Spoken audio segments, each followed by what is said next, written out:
Now we're going to turn our attention from the inverse trig functions to solving equations using trigonometry. And in a sense, it is sort of an application of inverse trig functions. So if you looked at the cosine of theta to be equal to the square root of 3 over 2, if you solve it by saying theta equals to the inverse cosine of the square root of 3 over 2, you're going to get one answer. All right? But there are actually two answers to this problem. So we have to think a little bit differently here. We want to look for all possible answers, and let's make the stipulation where the angle is between 0 and 360 degrees or between 0 and 2 pi radians. I'm going to write answers in both degree and radian form when we get to it. But and I have it 0 degrees less or equal to theta, but only less than 360. So let's just go not quite up to 360 degrees. And because there are infinitely many angles that will fit this equation. And let's just look inside the first, inside the circle. Okay, so now this one has two answers. And why is that? Well, if you look at where the square root of 3 over 2 is on the x-axis, because it's cosine, that means x value. Here's 1. Square root of 3 over 2 is approximately 0.866. And so, look, well, what angles have this? And I didn't draw this very perfectly, but this should be 30 degrees and minus 30 degrees. 30, there. That's a 30. Okay, minus 30 degrees. Well, why don't we say it's 30 degrees and then 330 degrees? Because we don't want to list the negative angles. So there are two angles that fit this equation. Theta would be 30 degrees and 330 degrees, or in radians, pi over 6 and 11 pi over 6. There we go. So that's the idea, that we're sort of using the inverse cosine idea solving this. However, there are more than one answer, so we can't, strictly speaking, use the inverse cosine because that only has one answer. Okay, well, we're going to do a couple of these equations.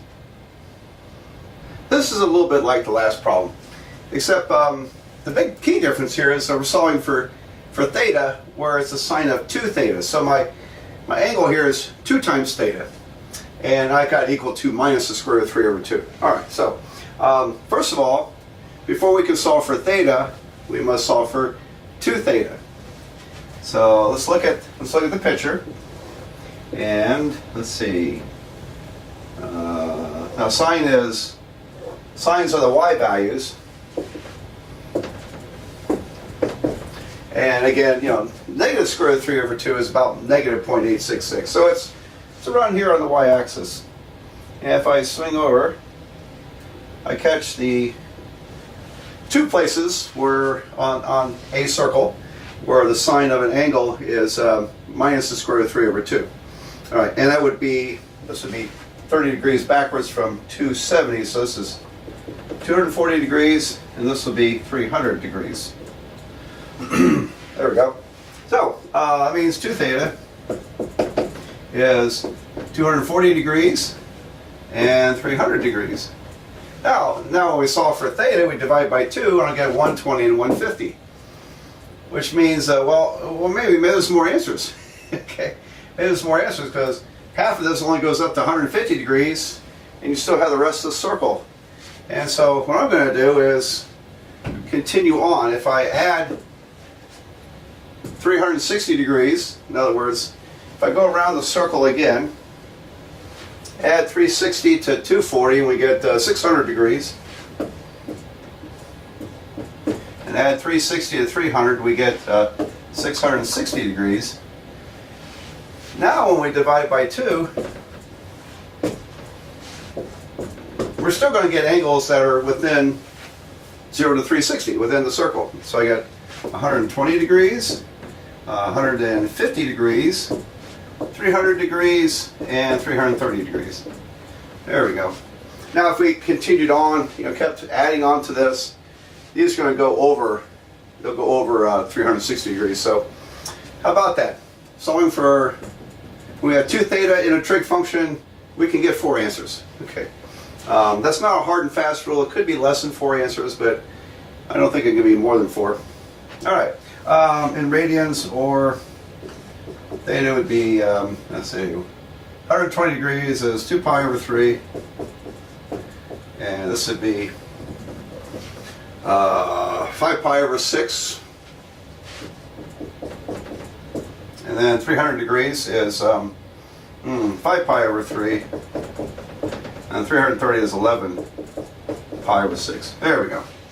So that's how you do that. Okay. All right. So let's do some more. Hi. I may have some competition on this little segment. There's a bird right outside the window. Yeah. So you might hear some bird chirping going on. Do you hear him? Oh well. There we go. He must like trigonometry. Okay.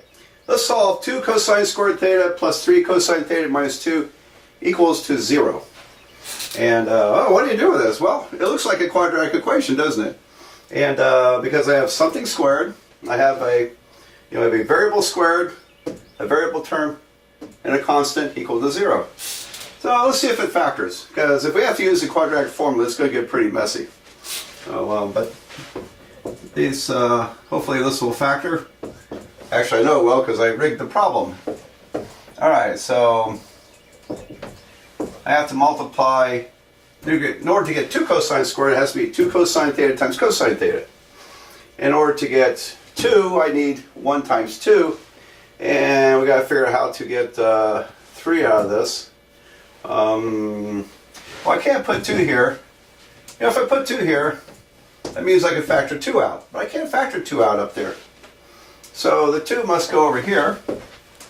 And then this will have to be a 1. Now we have to figure out what plus and minus signs to put. And here is 4 cosine theta and 1. So we need positive 3, so it's going to be plus 2 here and minus 1 there. Equals to 0. So let's check the factoring. 2 cosine squared theta. 4 cosine theta minus cosine theta is 3 cosine theta. Then minus 2. So if you think you're good enough to not have to check your factoring, I could probably tell you that you're wrong, because people really mess up in problems involving factoring when they don't check their factoring. I've seen it for many years, so always check your factoring. Okay, now what's the next step? We set each factor equal to 0. So 2 cosine theta minus 1 equals 0. And cosine theta plus 2 equals to 0. So over here I'm going to add 1 and then divide by 2. Cosine theta is going to be positive 1/2. And over there, just subtract 2 equals to minus 2. All right, now, again, cosine theta equal to minus 2. Yes and no. Yes and no. It's not in the real plane. Because cosine, remember cosine's a cosine wave, and it lives between positive 1 and minus 1. So cosine of any angle cannot be minus 2. And but oddly enough, there is an answer to it. So let me go. I see I don't have my calculator on me, so time out a second. I'll go get my calculator. I want to show you something. Well, I am blessed to have one of the greatest calculators ever made, which they don't make anymore. It's TI-86, and it does complex numbers. So if I typed in inverse cosine of negative 2, inverse cosine of negative 2, it gives me an answer. And the answer is, the solution to this problem is pi minus 1.317 approximately. So 3.14, pi, comma, negative 1.317 times I. So it's a complex number. And so we can take the inverse cosines, or inverse sines of angles, or of numbers that are greater than 1 or less than negative 1, We can't do that in the real number plane because we're restricted between -1 and 1. But in the complex numbers, we do get complex number answers. I know how to do that. I could show you if we spent 10 minutes. I could show you how all it's done. I can't think of any reason for it though. I've never run across any applications where you would actually use this. So, and probably none of you have my calculator, so you wouldn't be able to get it anyway. All right, so that's my long way of saying that. Let's cross this one out. No real number solution to that one. All right, so we'll finish it. Cosine theta is 1/2. So, like always, I like this device of drawing the circles. Here's 1/2 on the x-axis, since it's cosine. So we're at 60 degrees, and minus 60 would be 300 degrees. So theta would be 60 degrees, 300 degrees, or in radians, theta would be pi over 3, and what is that, 5 pi over 3. There we go. So we have some equations that are quadratic in form. I'll tell you where we could find an application like this. One came to mind. I think this is true, and I might do a video example of one. It's a problem I like from kind of basic physics, where you have a cliff, and up here is a cannon, and I can't draw these things. All right, there's a cannon. All right, and we have a target down here. Now we can specify the height of the cliff. We can specify the horizontal distance to the target. And we can specify the muzzle velocity. How fast does a cannonball leave the cannon? And so the question becomes, well, how do you aim it so you can hit the target? How do you aim this? And generally there's two answers. And generally it's a low shot or a high shot. So now that I think about it, I'm not sure that comes from a quadratic equation, but it might. It's been a while since I've done one of those, but anyway, there's some reason to perhaps have an equation like this. So interesting problem. It involves a little bit of calculus and physics knowledge, but I may work one of those if I find time on the videos. Make a nice example to see, application. All right, so back down to earth, let's solve a few more equations so we can get on with the next topic. Here our equation is sine squared theta minus cosine theta equals cosine squared theta plus 1. All right, what do you do with that? Well, a big problem here is that we have two different trig functions. And so you're not going to be able to solve it unless you can find a way to factor something where you end up with one trig function in this binomial and the other trig function in that binomial. Generally speaking, you can't solve this equation in its present form. So, but we have a nice advantage because sine squared theta is 1 minus cosine squared theta. All right, that's an identity. And it comes from sine squared plus cosine squared equals to 1. So if I replace it with 1 minus cosine squared, then I've got nothing but cosines to work with. So let's give that a try. So replace this, 1 minus cosine squared theta minus cosine theta equals cosine squared theta plus 1. And, well, that's pretty nice. The ones cancel. That was an added bonus. I didn't see that coming. So we can subtract 1 from both sides. That's gone. And let's, if I bring this over, everything's negative. How about if I just shift all that over there? So if I add cosine squared to cancel it here, I've got 2 cosine squared theta. And then I add cosine theta plus cosine theta equals to 0. All right, so it's just nothing but a little bit of algebra using the trig functions. Okay, now then, it might be tempting to say, well, how about if I just divide by cosine? That will make this equation simpler, wouldn't it? Well, don't fall for the trap of dividing by a variable. or in this case a trig function. If I divide by cosine, we're going to lose one or two answers to this problem. We're going to lose, I think, two answers to the problem. So don't do that. But let's factor it though. Cosine theta does factor out. That gives us 2 cosine theta plus 1 equals to 0. Now set each factor equal to 0. Cosine theta is 0, and 2 cosine theta plus 1 is 0. So this becomes cosine theta is minus 1 divided by 2, minus 1/2. All right, so now here's what it boils down to then. We're down to here, and then we just have to find angles that fit that. So go back to our trusty circle here, and cosines are x values. So where is x equals to 0 and minus 1/2? Okay, so there's minus 1/2. And well, if I go up and down, this means 90 degrees is an answer.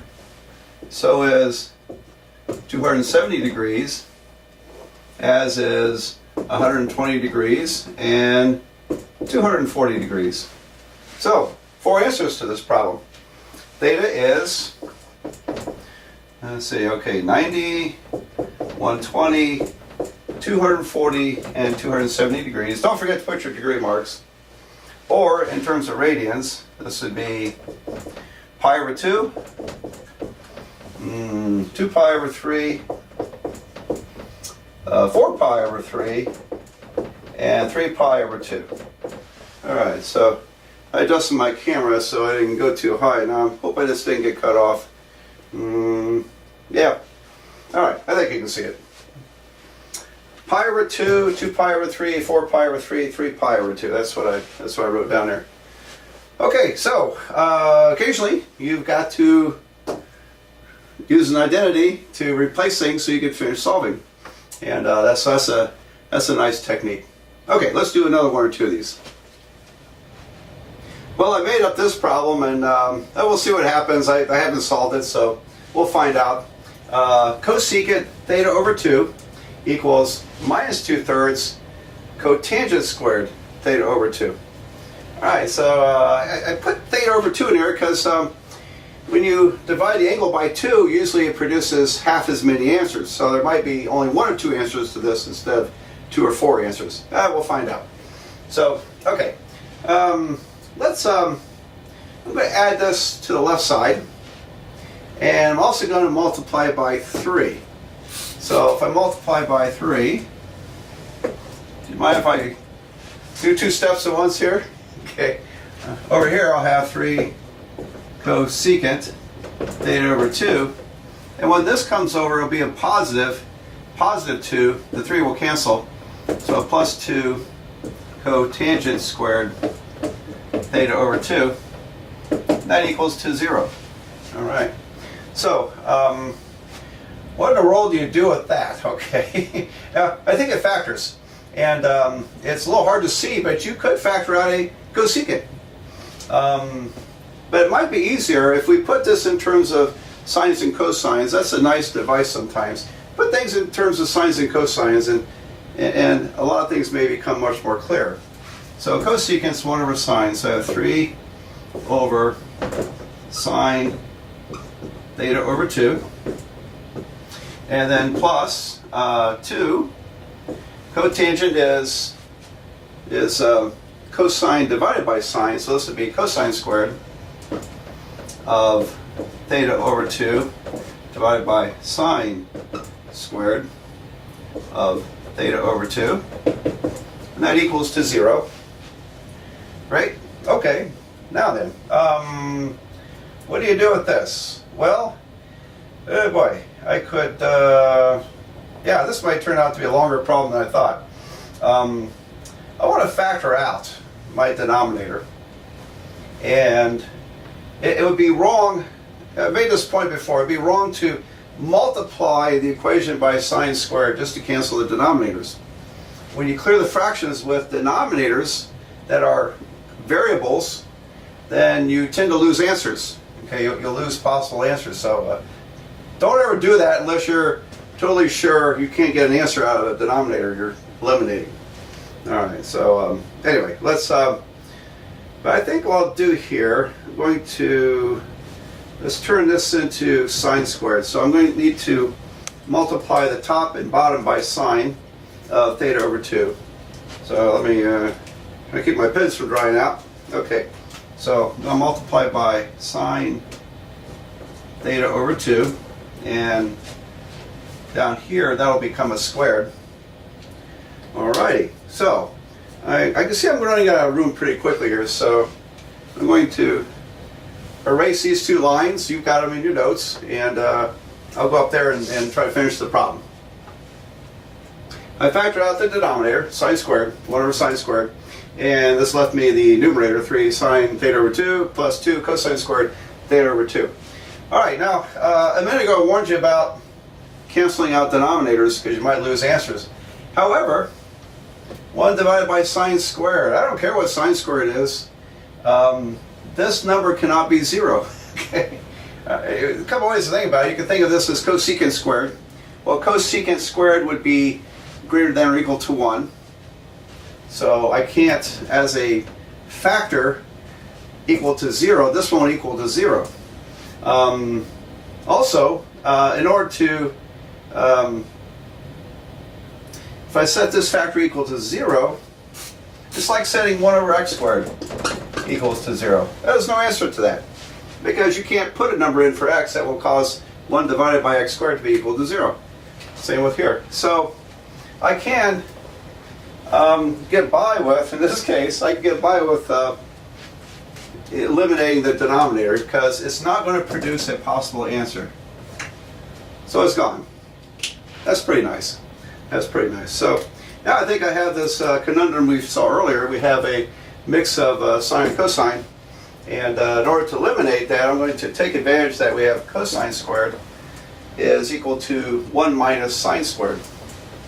So I'm going to replace it. I have 3 sine theta over 2 plus 2 parentheses 1 minus sine squared theta over 2 equals to 0.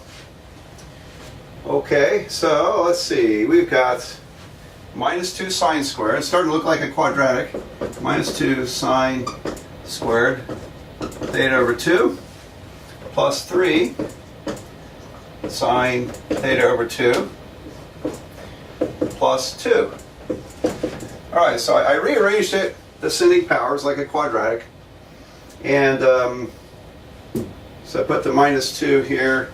This plus 2 is at the end, and that came in the middle. Alright. I don't like factoring that way, so I'm going to multiply everything by negative 1.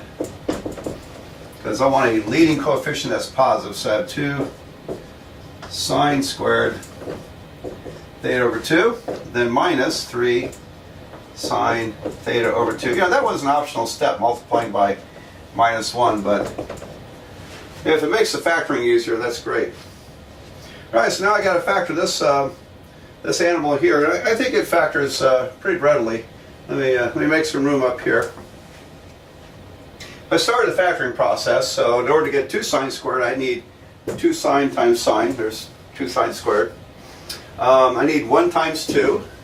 And I think we just factored something like this a minute ago in another problem that's kind of like this. Let me see. Minus and a plus. So let's see. I don't recall if that's the exact factoring we had in the earlier problem, but let's check it. 2 sine squared. Got that. Minus 4 plus 1 is minus 3. And then we have minus 2. Okay. Yeah, I think the other one had a plus there, didn't it? Alright, well, we're almost there. Okay. I think I only have to erase one more time. Alright, so we'll set each factor equal to 0. 2 sine theta over 2 plus 1 equals 0.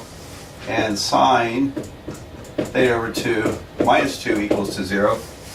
So from here, sine theta over 2 is going to be minus 1 divided by 2, minus 1/2. And over here, sine of theta over 2 is going to equal to positive 2. So here we have that thing again. the sine function cannot be greater than 1.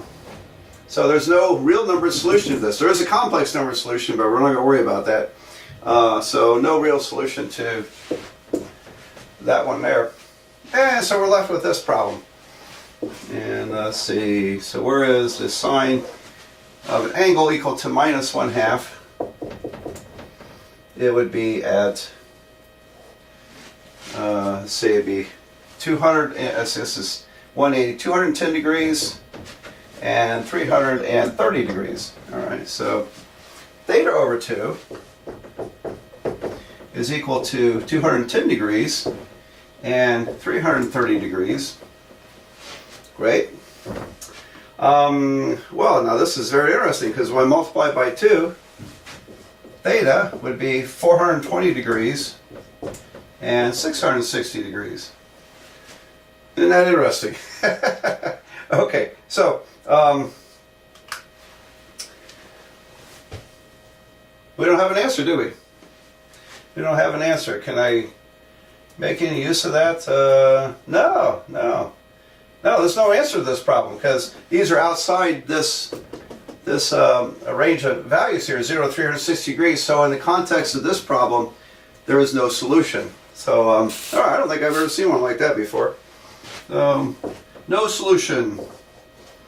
Now that, there is a solution there, that is, but if we're restricting our answers for between 0 and 360, then you can't find an answer to this problem. I think that's kind of interesting. If you wonder where I got this problem, I made it up, but I got my inspiration from a textbook that we're using, and that had different trig functions, but was kind of set up similar to this. And so I changed things around a bit to have a unique problem, and so I didn't see this coming. So I thought that was quite interesting. I want to end this video with a kind of a realistic type of problem. This is not going to involve any friendly angles, but I cooked it up. And it's 8 cosine squared theta plus cosine theta minus 3 equals to 0. Well, it's a quadratic equation, isn't it? It's like solving 8x squared plus x minus 3 equals to 0. And so the quadratic formula, here a would be 8, b would be 1, and c is negative 3. So, and it doesn't factor, believe me, it doesn't factor. So I'm going to plug these coefficients into the quadratic formula, but I'm not solving for x, I'm solving for a cosine. So cosine theta is minus b minus 1 plus or minus the square root of b squared minus 4 times a, which is 8, times c, which is negative 3. And everything is divided by 2 times a, 2 times 8. All right, so let's see, what do we get here? This is going to be 1, the negatives cancel, so it'll be 1 plus, oh boy, so I got 32 times 3. I think that's 96, isn't it? 97? Okay, 12 times 8, 80, yeah, 97. So cosine theta is equal to minus 1 plus or minus the square root of 97 divided by 16. All right, well, obviously it's not going to produce a friendly angle, but we can do this on a calculator, and let's see if we can work all this out now. I'm going to go to decimals on this, so cosine theta would be equal to, one of two numbers here, minus 1 plus the square root of 97 over 16, and then minus 1 minus the square root of 97 over 16. So as approximations, and I guess I'll keep this over here. As approximations, let's see what those are in decimal form. So cosine theta would be equal to, all right, now I put in negative 1 plus the square root of 97. I'll put that in parentheses and then divide by 16. Now I get 0.553053612. Okay. All right, 612 appears twice, so it doesn't mean it's going to repeat. It's not going to repeat because this is an irrational number. All right, so cosine theta is equal to that. It's also equal. Now I'm going to store this on my calculator. It's stored, and because I don't want to re-enter those decimal numbers. And then the other one, let's see, this one ends up being minus 0.678 0.53612,612, and it goes on forever, and there is no pattern on that. All right, so I'm going to store that somewhere else. Store that as y. All right, so on my calculator I can store this as x and I can store that as y. Makes it kind of convenient. Alrighty, now let's get a kind of an idea where those are on the circle. On the circle, these are cosines, so they're x values. One of them is a little bit larger than 1/2, and so the angles are approximately here and there. So this is the 0.55 number, and the negative 0.68 we'll say is will give us these angles. So I expect to get 4 answers here. All right, now I'm going to, when I solve for theta here, let me go back and pull up this decimal number. Where is it? X, there it is. All right, and I'm in degree mode, so I'm going to go in degree mode. I'm going to use the inverse cosine function on this. So inverse cosine of my stored value is 56.4 degrees. So this is about 56.42 degrees. Great. All right, now what would this be? Well, if I go up 56.42, this would be down 56.42, a negative 56.42. But if I take the minus and add 360 to it, we see it's taking 360 minus my answer. I get 303.58 degrees. Okay, so that should work. Okay, because if I subtract 56 degrees from 56.42 degrees from 360 degrees, I'm at 303.58 degrees. Now let's do something like that over here. I'm going to pull up my my other value. Oops. Let's see. Alpha y. There we go. Minus 6.78 and so on and so forth. All right. I'm going to hit the inverse cosine function. I get 132.69 degrees. 132.69 degrees. All right. So that's if I rotate over here. Now if I rotate backwards 132.69, I'm at negative 132.69. If I subtract that from 360, I get 227.31 degrees. I think what I'm seeing is that each of these adds up to 360 degrees. These two add up to 360 degrees. So there we go. So theta is approximately 56.42 degrees, 132.69 degrees, 227.31 degrees, and 303.58 degrees. All right. And if we had to, we could turn those into radians. Let's don't mess with radians on this one. So there we go. 4 answers to that one. So that I thought this was kind of more of a realistic problem, because in real life you don't always get those nice friendly angles. Okay, we do that in textbooks. They do that in textbooks, and we do that in classes, so we can work a lot of problems. But I think it was time to slow down and do a realistic problem and see what are the challenges in solving a quadratic equation with a trig function. And that was a pretty interesting challenge. So, okay, well, that's my my discourse on solving trigonometric equations, and our next topic will be working with identities.